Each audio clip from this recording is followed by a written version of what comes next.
हाय, class 10th के 14th chapter probability का अब हम एग्जाम्पल 7 सोल्व करने जा रहे हैं। यदि एग्जाम्पल 7 या इससे संबंधित या रिलेटेड क्वेश्चन में कोई डाउट है तो सारा का सॉल्यूशन यहाँ पर आपको मिल जाएगा। तो आइए देखते हैं एग्जाम्पल 7।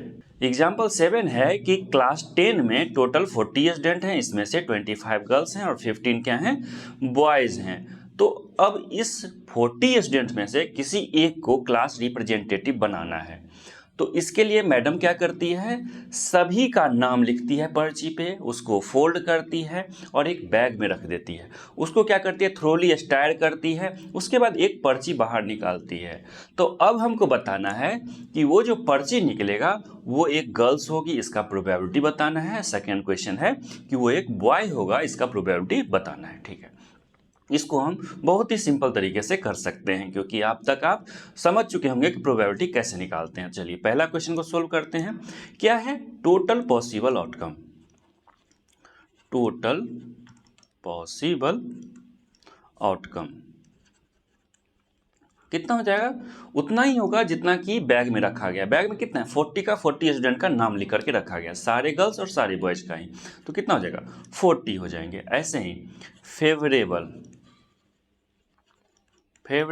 टू अ गर्ल, मतलब गर्ल होना चाहिए। तो फेवरेबल कितने हैं, टोटल 40 हैं, टोटल 40 हैं। इसमें से कितने हैं, 25 क्या हैं, गर्ल्स हैं और 15 क्या हैं, बॉयज़ हैं। इसमें से कोई सा भी एक चूज कर लिया तो गर्ल्स हो जाएगी। तो कितना फेवरेबल है, 25 फेवरेबल है गर्ल्स के लिए।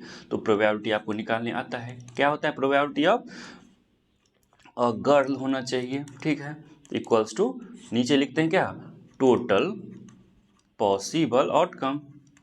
फॉर्मूला कभी लिखना नहीं भूलेंगे आप एग्जाम में। मान लीजिए हम छोटा में लिख दें या भूल भी जाएं, लेकिन आपको समझाने के लिए करते हैं, लेकिन आपको एग्जाम में कभी फॉर्मूला लिखना नहीं भूलना है। टोटल पॉसिबल आउटकम, और यहाँ पर क्या लिखते हैं, फेवरेबल गर्ल के, फेवरेबल किसके होता है, जो यहाँ पर निकालना चाहते हैं, फेवरेबल टू अ गर्ल। तो कितना हो जाएगा, इसके लिए टोटल मेरे पास कितना है, टोटल है मेरे पास 40, इसमें से 25 गर्ल्स हैं। तो इसको यदि डिवाइड करिएगा 5 से तो 5/8 आपका आंसर आ जाएगा। फर्स्ट का आंसर आपको आ गया। सेकेंड क्वेश्चन को हम दो मेथड से बताने जा रहे हैं, तो ध्यान से देखिए। वैसे भी आप यदि पिछले एग्जाम्पल्स को सोल्व करते हुए देखे होंगे तो आपसे ये क्वेश्चन सोल्व हो गया होगा दोनों ही मेथड से। तो आइए देखते हैं सेकेंड मेथड।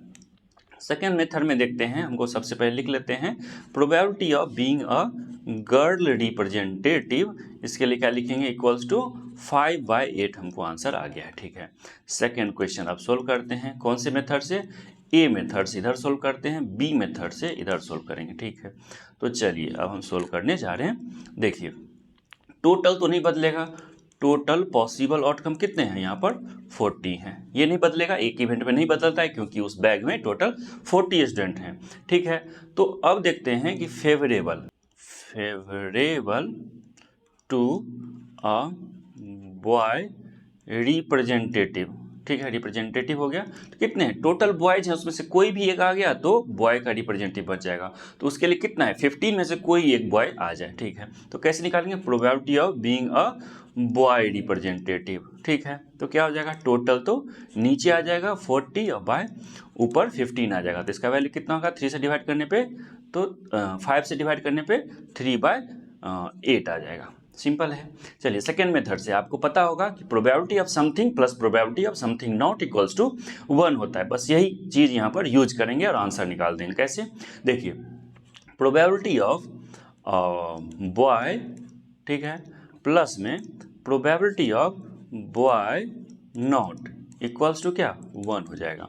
मतलब हो गया प्रोबेबिलिटी ऑफ बॉय, मतलब प्रोबेबिलिटी ऑफ बॉय रिप्रेजेंटेटिव, और प्लस में प्रोबेबिलिटी ऑफ बॉय नॉट, मतलब बॉय के अलावा कोई रिप्रेजेंटेटिव।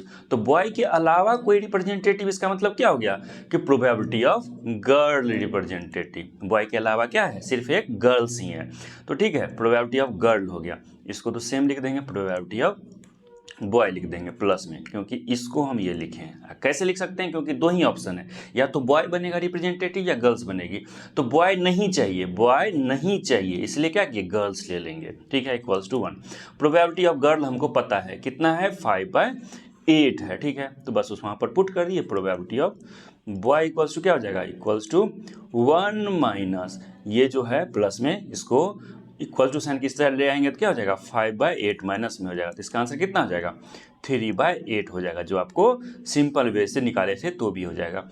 हमको एक्चुअली दो मेथड से करने का जरूरत इसलिए है, दोनों मेथड में लगभग हमको सेम टाइम लगेगा, लेकिन हमको दूसरे मेथड से बी मेथड से सॉल्व इसलिए करना है क्योंकि इस कंसेप्ट को याद रखना है, क्योंकि आप अच्छे अच्छे क्वेश्चन को आगे क्लासेस में सोल्व करेंगे, याद रहेगा अच्छा अच्छा कंसेप्ट, तभी तो जल्दी जल्दी सोल्व कर पाएंगे कि बहुतों से आगे निकल पाएंगे, कंपटीशन एग्जाम दे पाएंगे। कम टाइम में करेंगे तो ज़्यादा क्वेश्चन सोल्व करेंगे ज़्यादा एफिशिएंसी के साथ। तो दोनों ही मेथड आपको याद रहना चाहिए, पहला है बेसिक और दूसरा है कंसेप्ट बेस्ड। ठीक है, तो यदि वीडियो आपको अच्छा लगा है तो इसको लाइक करिए, चैनल को सब्सक्राइब करिए, दोस्तों में शेयर करिए, और मिलते हैं आपसे अलग एग्जाम्पल अलग कंसेप्ट के साथ अगले लेक्चर में। धन्यवाद।